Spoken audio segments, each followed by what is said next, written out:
Okay, reconvening now. Our final petition for the night, DB 10-47. Again, Angdeman Associates Incorporated, agent for Gainesville Regional Utilities, development plan review for construction of a biomass energy generation plant with associated improvements. Mr. Wright. Good evening, Mr. Chair and members of the board. Scott Wright with the Planning Department, and this is a proposal for a development plan for a biomass plant. This is obviously not a typical development plan that you're used to seeing, but there are some elements of development that we do have standards for. There's basically an access road and a few parking lots included with the development plan, as well as some stormwater and some landscaping that does conform to our typical code requirements. This is an aerial of the site, and this big area here that you see outlined in red is the entire parcel. The smaller area here that you see outlined in red, or crosshatched, I guess, in red, is the actual site for the biomass plant. And then, of course, what's on the rest of the property is the existing GRU coal-fired plant. And this is north on 441, Turkey Creek residential area here. I think there's a little bit of commercial development here across the street on 441. And then this is a lot of undeveloped property, most of which is owned by the city as well.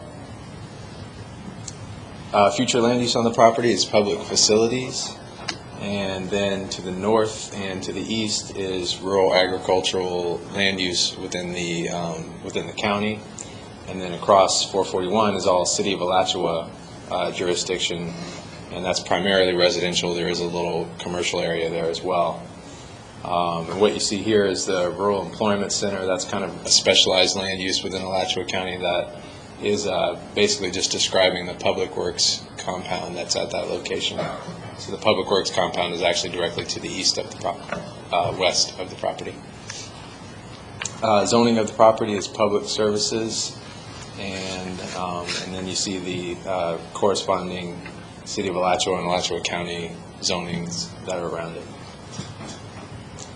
This is the view of the southernmost entrance to the GRU facility site, and this is probably what most of you have seen, or the extent of what most of you have seen for this property. This is from 441. This is the existing coal-fired plant on the property. And then this is the, further to the north on 441 is the entrance that will actually be the entrance where they will access the new biomass plant. And this is looking back towards 441 here. You can see there's a railroad on that side of 441. And then this is looking north on 441. There's some kind of warehouse, light industrial type uses there across the street. And then south are some of those kind of limited commercial type uses that I mentioned. And this is just looking to kind of show you a cross section of what is on the edge of the property between 441 and the actual property line. The railroad that you see here, of course, is a railroad right-of-way that is not owned by GRU and is not part of this project. And you've got a vegetated area as well between the road and the railroad, and then you have this power line here before you get to the actual developable part of this property. The reason why I bring that up is just to point out the way that this site addresses 441. Really, it does not address 441. It's actually effectively separated from the highway. So this is looking then into the site at the entrance. This is a large stormwater pond that's already on the site, and this entrance the entrance to the biomass plant would actually curve off to the left here and go along this western side of this stormwater pond that you see here, and then go into the site. And I want to say it's over 3,000 feet into the site where the actual developed part of this plant would be, and where the storage of the materials and whatnot would be behind this line of trees that you see here. The north side of the site, there's a graded county maintained road. I think it's northwest 128th lane, And this is, the reason why I'm showing this is because this would be a secondary emergency access to the site. This is something that's important from the standpoint of the fire department. So a secondary emergency access would be provided from this road. As I mentioned, this is a PS zoning, and that's important because the commission has approved for this property a list of uses that are allowed, and then also some development standards to consider for the property. First, it's important to point out that the proposed use is allowed by that PS zoning ordinance. I've included that actual ordinance in your backup if you wanted to refer to it. It refers to electric power generating plants and then lists a bunch of ancillary uses to that use. A standard that's discussed in the PS zoning ordinance is that there is required to be a 50-foot building setback. That's on the north, south, and west property lines, and we have reviewed and seen that the development meets that setback. There was also a requirement that the development activity, when a development was proposed, that it would be directed from the existing wetlands on the site. There are a lot of wetlands on the property, as you'll see in a second when I show you the conceptual site map. But almost all of those wetlands are not going to be impacted. There's some minimal impact, and you'll see in the staff report that Mark Garland has reviewed and approved that minimal impact and has surmised that the avoidance test for wetlands impacts has been met. And finally, the location of the uses has to be consistent with the conceptual site map, and that's what this is. This was actually adopted with part of the PS ordinance that the City Commission approved. And what you're seeing here in this kind of green, lime green here, is the proposed access road area to the site. And then this would be the development area for the biomass plant. And simple, but I just wanted to point out that this development is consistent with this conceptual site map that was adopted as part of the PD, or I'm sorry, PF. And staff is recommending approval of GREC biomass plant with staff conditions. I do have a couple of snafus I want to point out with the conditions. I think it's important to say neither one of these is my fault. One of which is, if you look in the staff report on page 5 where the conditions begin, you'll see the heading of fire department or fire, and those are the fire department's conditions. There was a glitch, I think, with their program. They accidentally sent me these 3 conditions. It was just supposed to be the first condition that's included under the fire department. So part of the motion should be to strike those second 2 conditions. And then under the concurrency comments, you'll see 2 conditions. There should actually be a third, and I'm going to hand that out to you.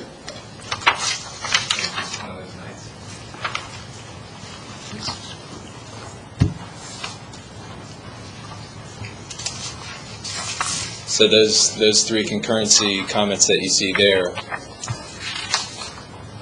are should be the official staff comments that would be adopted and recommended by staff. And the petitioner does have these comments already. So with that, we recommend approval. Staff can answer any questions. I also know the petitioner has a presentation tonight. Scott, which water management district is this cited? This is in Suwannee. Suwannee? And I can elaborate a little if you're wondering about that condition. I did speak. No, I'm aware of Okay, the law. you're familiar with that? Yeah, Okay. but I Good. just... You may be more familiar than I am, but I did speak with Onelia Lazari and Yeah, can provide a little more information there if I need to. okay. Who's presenting for, okay? There's a presentation.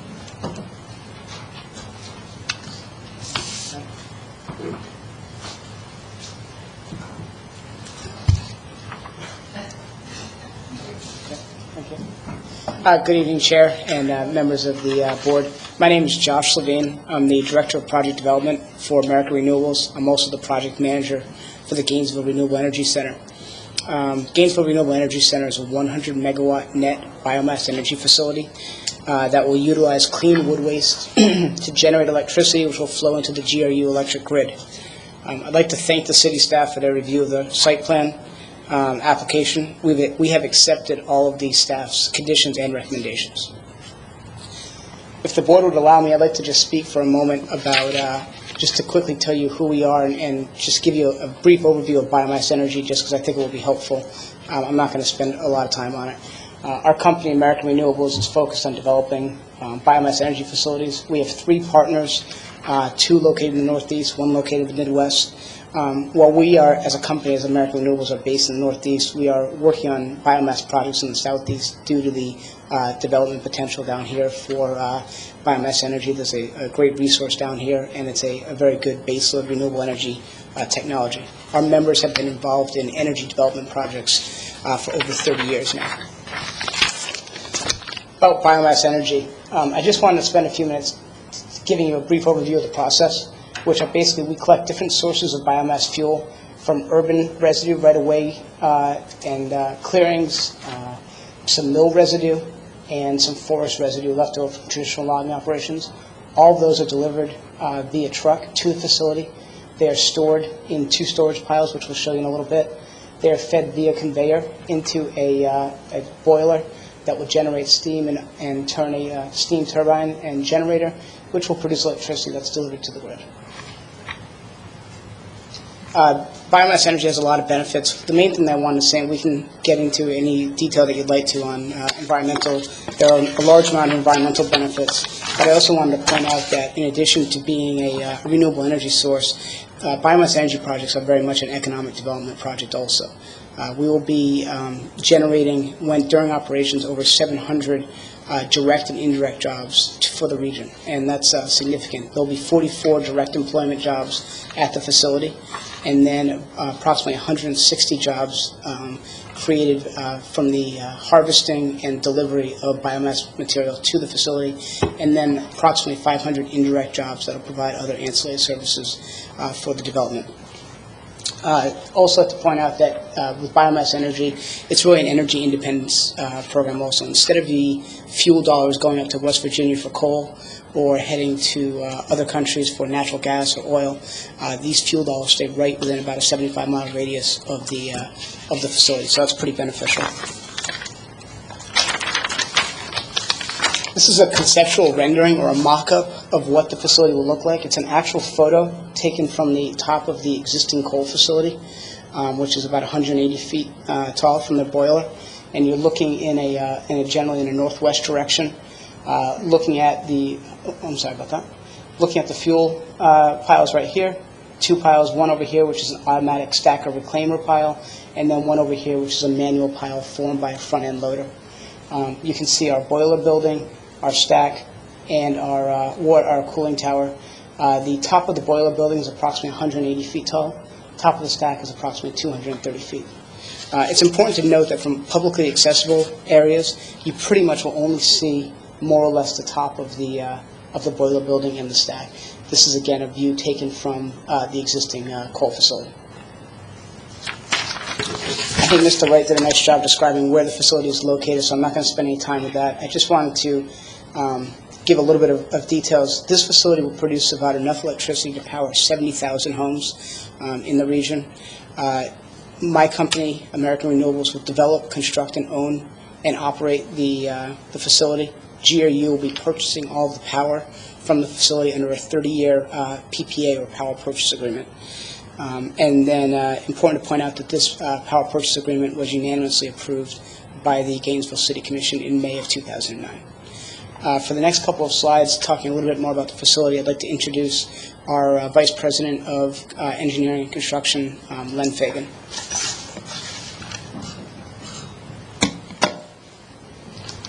Thank you. Good evening, Mr. Chairman and board members. I just want to, Mr. Wright did an excellent job of doing part of my presentation, so I'll go kind of quickly through the, no, that's fine. I just want to give you a little bit of an overview of the facility, a little bit more detail. I'm going to walk you through several of the slides. I think that as he orientated us, the 128th, Northwest 128th, up in the top part, the GRU power plant. We're about a half mile from the Turkey Creek residential area, and the basic, next one. Some of the reasons that we picked that site, when we started looking, after we received the power purchase agreement approval, we did a kind of a thorough evaluation of the GRU property. We looked at a number of different options, and what we did was we determined a location that had the minimal impacts. Wetlands was a key part of that impact, access to roads, and that's really how we ended up in that location, that northwest corner. It was the most minimum of any wetland impact. Obviously, Florida seems to have a lot of water around, and that was a bit of a challenge finding a spot we could do that. We have no impacts to high-quality wetlands, and we have less than a half an acre of lower-quality, isolated lower-quality wetlands that we're dealing in. Just a little bit more of an overview of the facility, just kind of walk you through a little bit. The access road comes off of Route 441. It's kind of a curvy access road. The reason is because of that wetlands. I mean, these blue pockets here do represent wetland areas that we had to avoid. Our facility is approximately, if you look at, as the crow flies, from the facility to 441, just to give you an orientation, it's over 2,000 feet from Route 441, so there's quite a bit of distance that sets that back. And I think, as you saw in Mr. Wright's photograph of the area, with the train tracks and the heavy wooded area, there's quite a bit of screening, really, between that. And again, there is that emergency access off of from the north, and that is strictly emergency access. It's not going to be used for construction, or it's not going to be used for any other purpose other than emergency access. Let me give you a little bit more of a blow-up as we go, kind of walk you in from the 441. From the site, from the south, the access road existing. One of the reasons we did select this site was there was an existing driveway entrance, which is located here, that was shown in the photograph that Mr. Wright took those photographs from.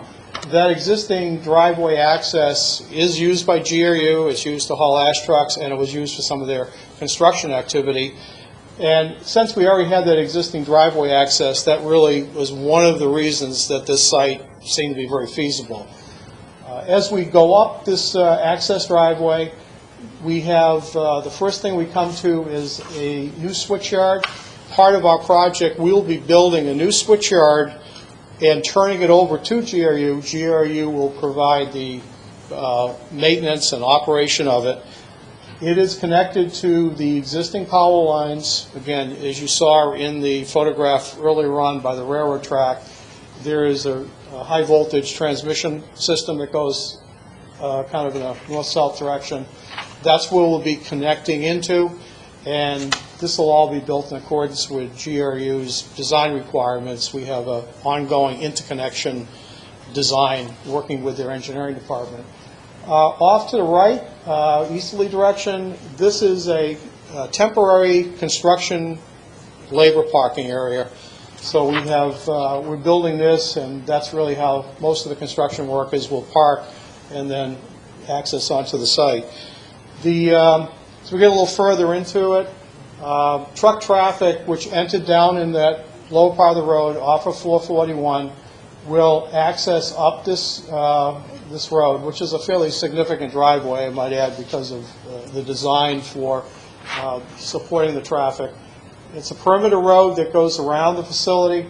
Trucks will enter in, they will go around. As they come across this area, we weigh them in. We buy material by the ton, so every truck is weighed in. A sample is taken from most trucks. Trucks drive around the perimeter road, then they go down through a truck tipping area where the trucks are actually tipped, and that's how we dump material out. Then it's processed. There's a lot of conveyors here. It's processed in a screening, and overs are chipped up a bit more. And then these are the two piles that Josh mentioned earlier. So we have, one which you call our automatic pile and a manual pile. And the power generating equipment is located over in this area here. There's a boiler. Boiler looks very much like the existing Deer Haven boiler, similar design, except it burns wood and it has a little different state-of-the-art combustion system, but it's all the similar size and characteristic. Steam turbine, cooling tower, and the additional equipment that goes with the power generating facility. The next feature really is the entrance. We've been working with the State of Florida Department of Transportation over quite a period of time. What's been established is we have acceleration and deacceleration lanes that we'll be building and paying for to allow better safe egress and access into and out of the facility. And again, as you can see, the existing driveway, the photograph that Scott showed was looking down across that way. This is the existing GRU access, and this is that new road that we'll be building up that kind of curves around a bit. And maybe finally, just to give you a little, the entrance access, I just want to show you the landscaping plan for that, even though it's not really required by code. Since this is the area that the only area of the facility the public really will see, what we've agreed to do is there'll be some signage in accordance with requirements, and there is a landscaping plan that we've put forth in this area. Again, 441 is down here. This is the existing CSX railroad track that you saw in the photo that kind of goes up and down. This is another railroad track, I might add. This is the loop that supplies GRU. Their coal trains come through. So that's really pretty much, again, from a public view standpoint off of 441, what would be seen. So with that, and you're right there. I am, thank you. Thank you, Mr. Fagan. I'm Linda Shelley on behalf of the applicant, Gainesville Renewable Energy Center. We request approval of the application with all the staff recommendations and conditions. We are consistent with the comprehensive plan. We are consistent with the designation in the comprehensive plan for public facilities and with the zoning requirements in the land development code and all of the other applicable regulations of the city of Gainesville. We have brought our team with us tonight. If you have any questions, we'll be glad to. Can I go to the next one? Is this this question? Oops, wrong direction. If you have any questions. Care to introduce your team? I'll let Dave do that. Working with us from our civil engineering standpoint and our zoning and planning, we have EDA, Sergio Reyes, Clay Swegger, Claudia Vega. Working with us on our traffic impacts, we were working with Genesis Group, Ben Chandler, did our traffic analysis for us. Working with us on our landscaping, Donica, I'm sorry, yes, from BDA. And working with us on our wetlands with ECT is Lisa Booker. Thank you. And I also should introduce my colleague Bob Donahoe, who is also sitting there also. So, and our partner that we're working with on this project from a power purchase standpoint, Ed Regan, representing GRU. Great. Thank you. You're welcome. Does that complete your? Okay.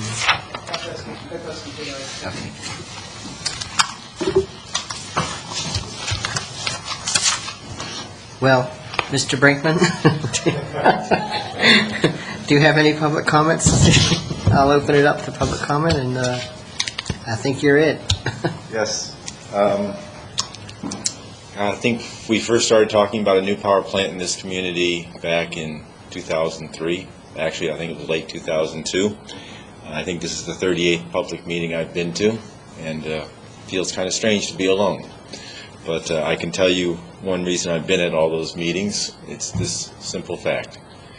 On average, every day at the coal plant, we burn 1,900 tons of coal a day. And that, frankly, is just simply not sustainable. And we're I see this as part of the strategy to transition away from fossil fuels to renewable fuels. This is by no means the only thing GRU is doing. As I'm sure you well know, they also have the solar feed-in tariff and also some other renewable energy projects such as landfill gas. So glad to see we've made it this far. I believe we can anticipate final permitting by the state and construction starting at the end of this year. And a couple of years thereafter, actually 3 years thereafter, we should have a brand-new renewable power plant. Thank you very much. Just for the record, Mr. Brinkman, are you speaking as an individual tonight? I am speaking as an individual. Okay. Thank you. Thank you. With that, I'll close the public hearing and bring it back to the board. Does anyone have questions for either the applicant or the staff? I just have a general comment that I think this is great and echo a lot of what Mr. Brinkman just said as from my own personal view of the project.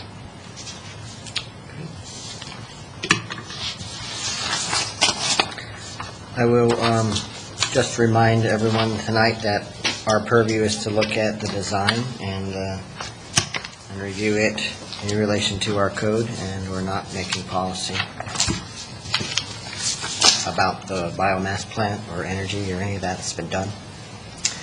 And so let's try to keep our comments germane to our purview.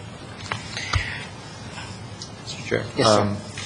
Planning raised an issue about the temporary parking that was shown on the plan. What's being done with that once the project's complete?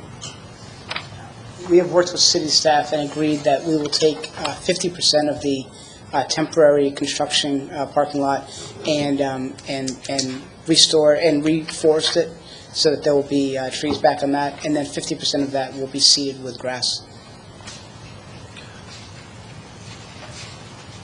One other question, just real quick. Would they ever be utilizing the train system to be able to bring in material as well?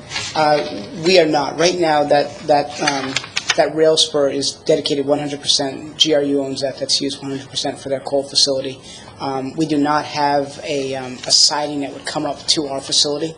Unlike coal, which is being received from one central location many hundreds of miles away, that really is conducive to being railed in. Our fuel source is a little bit different, where it's being sourced from predominantly a 75-mile radius from many diverse locations. And so it's not generally being collected from one area where it makes sense to put infrastructure in place to receive it by rail and then to offload it by rail. So at this time, we are not utilizing the rail facility. Thank you. Other comments, questions?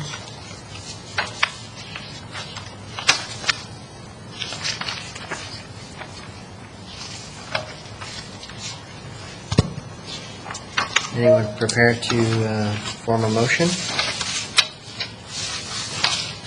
And I'll remind the board that staff comments, or staff recommendations have been amended to add a third condition under the concurrency and to strike condition number 2 and 3 under the fire.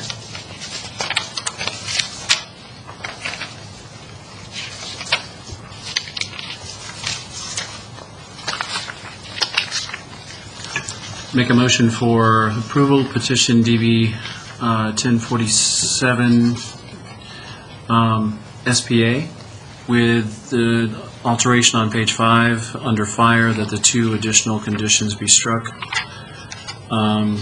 Is that the 31.3.6.2 as well as the 31.3.6.31, correct? It's just the latter 2? Okay, just wanted to make sure it was the latter 2. And then we have the additional recommendation requirements comments that were added tonight, that those also be added to the record for approval. Second. That being the third comment from Amelia Lazari, Correct. correct? Okay. Is there a second to the motion? I did. Oh, okay, thank you. Okay, we have a motion and a second. All those in favor, please signify by saying aye. Aye. Any opposed? Motion passes unanimously. Thank you.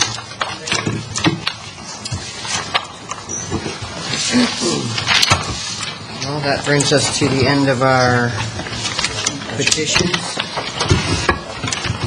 And,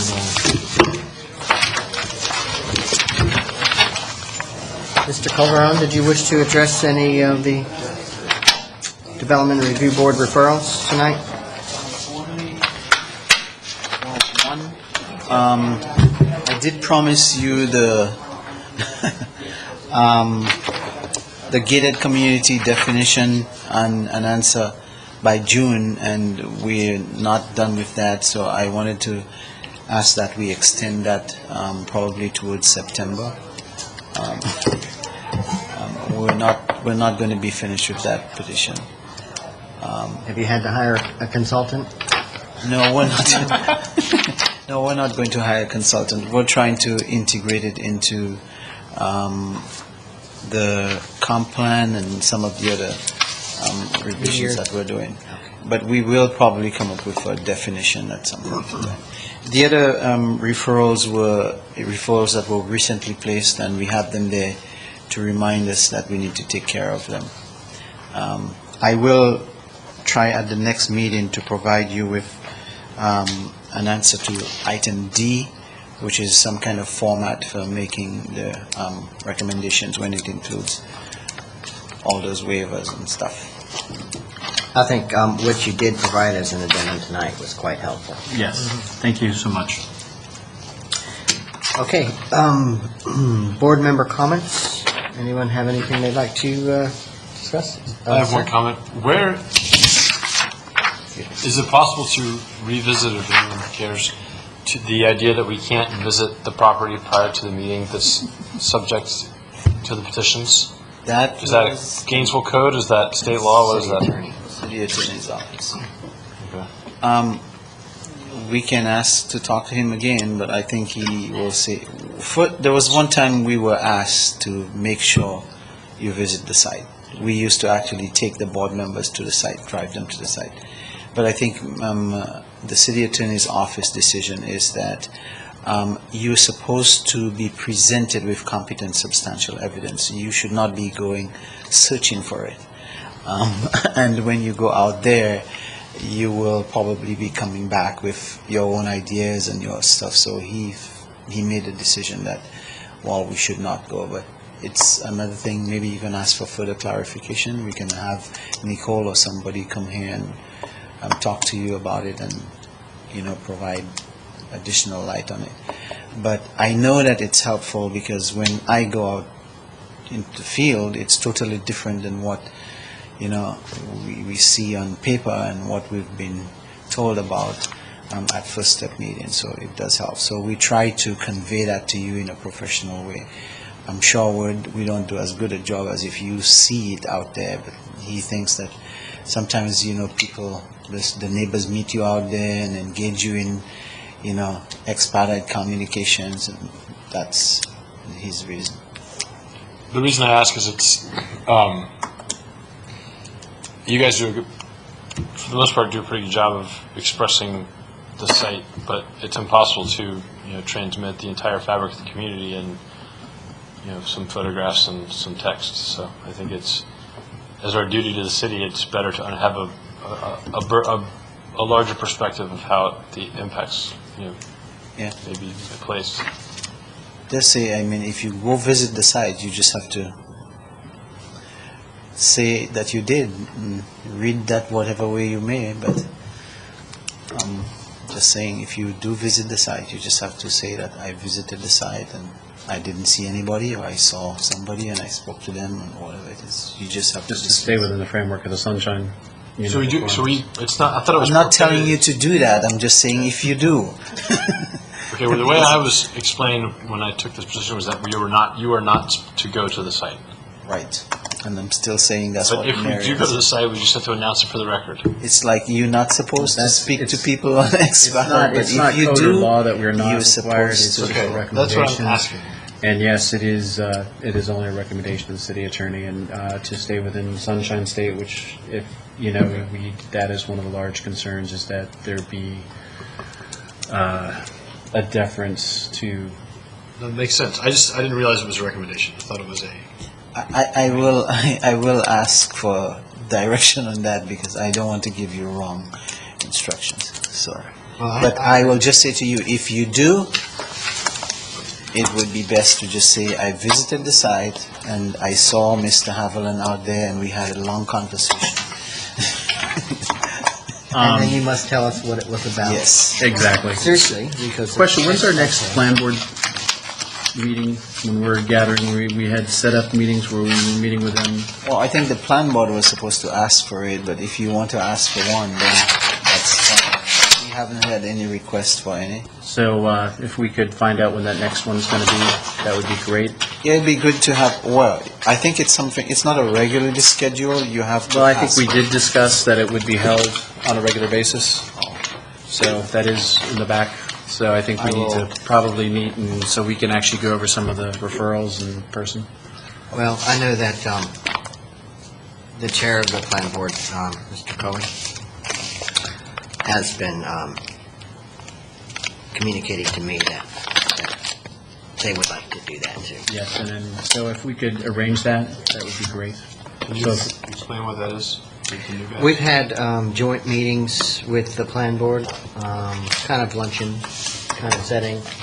Every, I don't know, we weren't doing it quite quarterly, but 2 or 3 times a year to share information and to sort of understand each other's role. And, you know, they see a different side of the planning equation than we see. You know, they're more macro and we're more micro on the project level.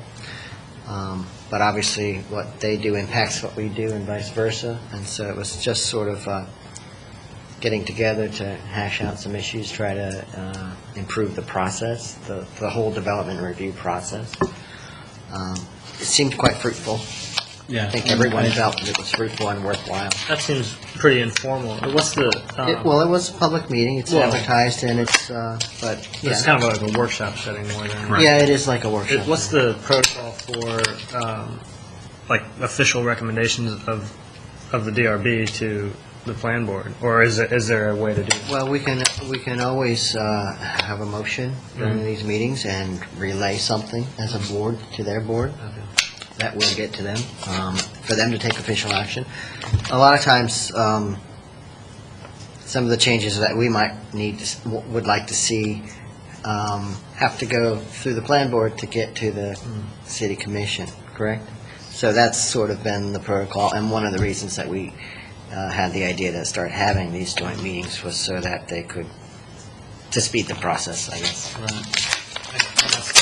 Especially now, because with the comp plan and everything like that's happening for the plan board at this point. Yeah, actually, I think that's probably why we've kind of gotten a little off schedule, you know, this is very heavy meeting times for the plan board with the EAR and the comp plan amendments to follow, you know, the EAR-based comp plan amendments, that process that they have to go through. Of course, you know, this board, as members of the public, and I think probably many, if not all of us, also got invitations by email to attend EAR meetings and participate in that process as well. I know I attended at least a couple. So, anyway. This one, I think, I remember having a discussion with the Board of Adjustment, and one of the members was saying that their brief meeting with me was good, but she felt that, you know, it really was not adequate for the scope of stuff that you guys have to do. And I do have this 15-minute meeting with you all in the beginning, and I know that it's definitely doesn't even touch the scope of what you have to do and what you will be exposed to. We can do special workshops and training sessions if you feel that there are specific things or areas that you would like to cover. You just have to let us know, give us some time, and then we'll schedule it either with some, you know, expert or the city attorney's office or some, you know, even with planning staff. Well, I tell you, Ron, right off the bat, I'm a broken record when it comes to that. We've never had good training on this board. It's no surprise. Well, I actually am bringing. No surprise to you that I feel that way. Yeah. But I am glad to hear you saying that and making the offer. And the first thing I think this board should have done is a training on public process, on ex parte communications, on government in the sunshine, just some of the things we were just touching on, about due process, about keeping comments to the code. That's not necessarily general knowledge when people come on this board. And when they violate that, they not only put the city in jeopardy, and they open themselves up to personal liability. And I don't think that a lot of people know that. So I think it's the responsibility of the city who's appointing these people to make sure that they have a proper understanding of that, so that they can conduct themselves as public officials. I think it will improve the whole process.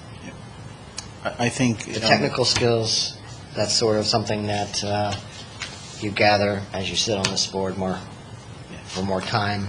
That comes in time. I don't think that we expect citizen members of this board to come in with technical planning skills right off the bat. But they should, before they even have a vote up here, at least understand the context within which our work takes place up here, and the due process that we are legally required to give to applicants. Yeah. So that this board can operate and act in a professional manner, and that we treat all citizens fairly, and that the members who are giving of themselves and of their time serving up here don't get themselves in trouble by acting in a manner in which they don't understand that they're even breaking some law. I mean, you do small projects and big projects, and you've had good experience now that you've dealt with the stupid, teeny-weeny, no problem projects, and you've dealt with the big problematic ones, and you can see the range and scope of issues that, it falls on your shoulders. When you make a decision on a plan and the press gets to you and the public starts hounding you, you want to be saying that I made the decision based on the knowledge that I have and based on the facts and based on the principles of the code, and that's what you want to do. And you've had good experience, I would say. Experience that I haven't seen in a while. You've dealt with this Walmart issue, which was not a simple issue. You've dealt with a variety of projects, like this biomass. We were expecting a big crowd tonight. It just happened that they weren't, but that could have been another complicated, not necessarily in terms of the principles, but you can't stop people from speaking when they want to speak about the process, and you just have to be able to filter based on your role and what's being said and how it affects the project. And I guess Taylor kind of said that, the chair said that to you earlier, that you have to focus on what your role is and how you see the project. And the same thing with Walmart, the same thing with the small projects. We have to do the same things. I would recommend the training that Gene Bowles does at the University of Florida, specific for planning commissioners, lay people. He's got wonderful materials. He travels the state teaching it. Him and Gail Easley do the training. They will come to you, but we've got them right here in our backyard. I know that they do the training periodically. It's not overly cost prohibitive, and it's absolutely fantastic. It's worth every penny. So I think we have a fairly new board. Yeah. I'm the only old timer here, and Jeffrey, I guess, close behind me, but everyone else is less than 2 years.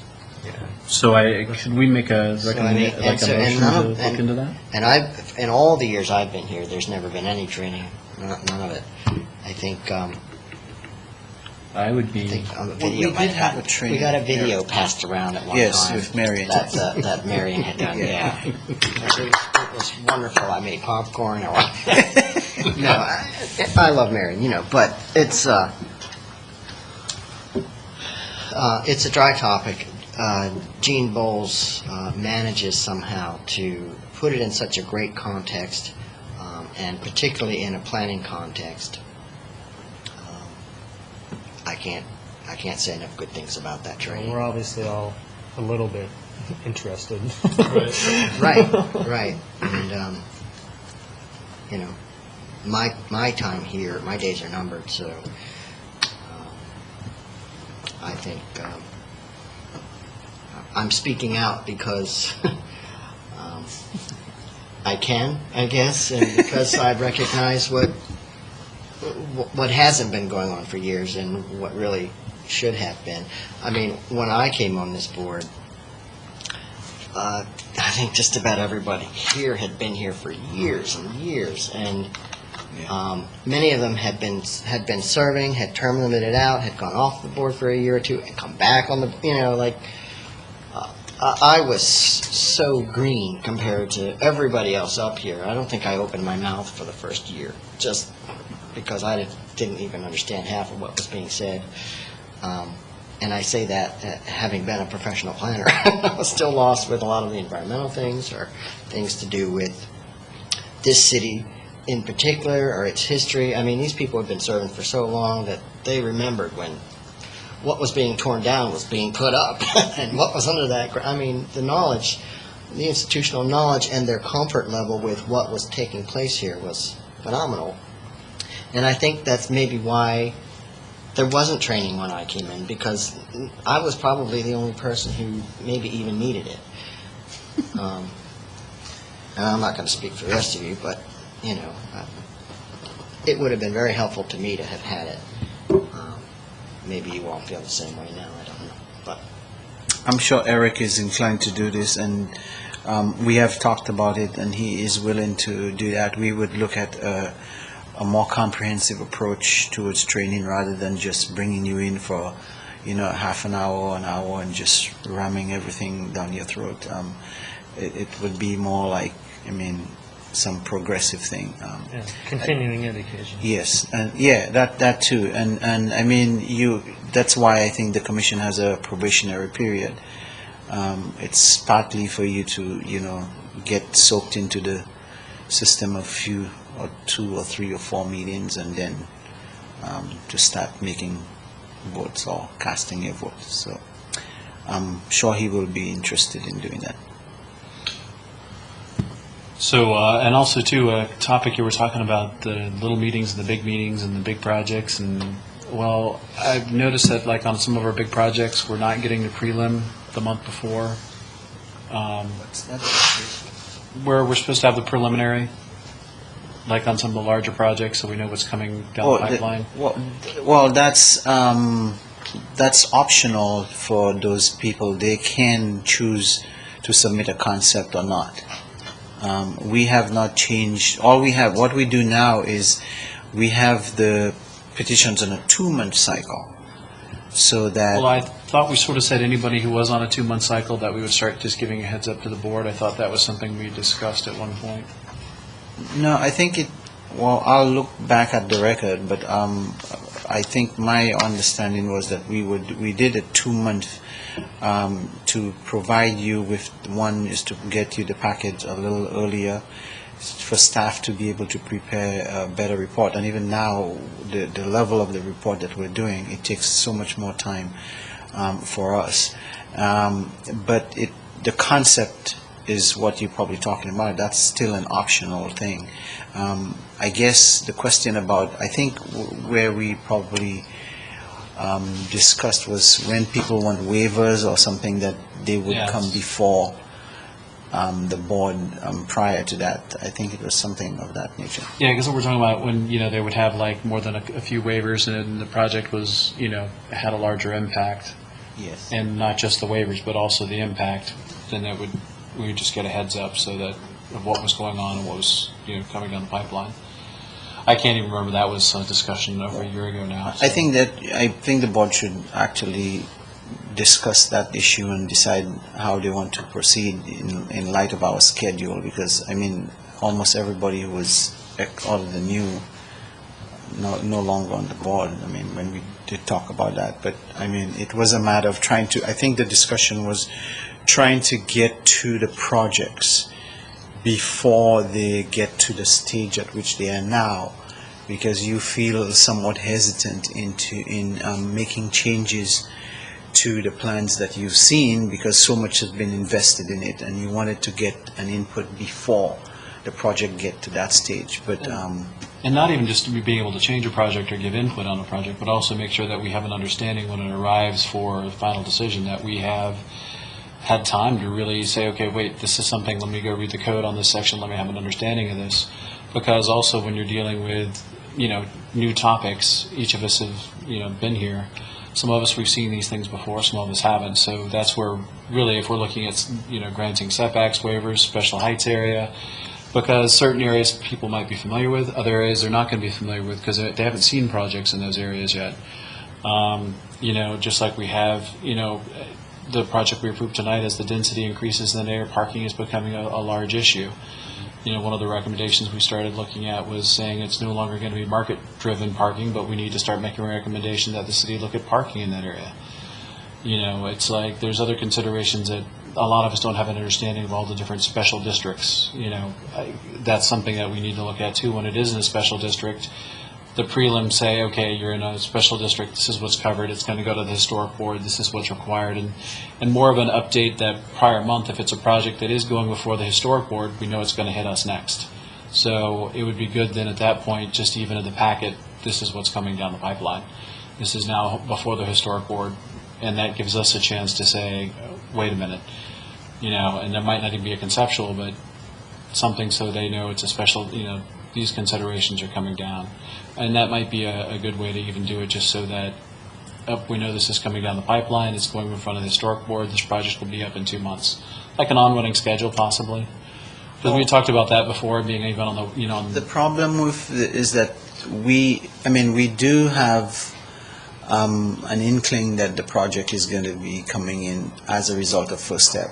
But projects that we deal with at First Step, they do not always come through the process. And that's so fine. the only time we know is when, for example, the 9th, which was Wednesday, was cut off. Yesterday was cut off for the July meeting. So now we have a good idea of what projects will be coming in for the July meeting. We can send you the agenda, because we do have that. We could send you that agenda and say, well, take a look of what you think might be coming up for yeah, July. that's fine. They give some heads If that's up. something that you want to do, we can simply do that. When the TRC agenda is set, I can send it out to everybody and say, That would be great. here's a list of what you have. And did we want to make a motion to meet with the plan board so that we try to set a meeting time for a month from now, or? I don't know if you really want to do if you want to ask me to do that, if you really want to schedule that, we don't have to make a motion. I can Yeah, because if we, ask them what to do. I would think it would be good before we get into fall and schedules get really deep again to try to do it during summer here. Because once fall hits, it's most of the summer. If there's disagreement among you, then yes, you need a motion. But if it's a consensus thing, then Sounds good. Yeah, that sounds good. Okay, have a consensus. Got a consensus on that one. So if we could try to meet them within about the next month, that would be great. Well, I would say that depending on the schedule, because of the ERA and the comp plan stuff, but I will throw that out there to Dean, and he will bring it up at the next plan board meeting. Should be next 2 weeks, so I'll ask him to bring it up. Anything else? I think maybe we could. Mr. Ellis has Yes. some news for us. It's with a heavy heart that I announce that this is going to be my last meeting. I realize that I have an opportunity that's coming up, and it's going to pass me by if I don't seize it now. So I'm going to be moving to California to pursue a master's degree in civil engineering. And as far as what I've done here, I mean, I've developed opinions about most of the things that we've talked about, although I'm not always the most vocal about them. But I have certainly enjoyed my time here, and I will definitely be looking for opportunities to plug in wherever I go, just like this. So thank you for your time, and like I said, I've certainly enjoyed it. So. Thank you. Thank you. Thank you very much for serving on the board. It takes commitment to be here on a Thursday night when everybody's out partying, so thank you for that. Okay, motion to adjourn? So moved. All in favor, say aye. Aye. Meeting adjourned.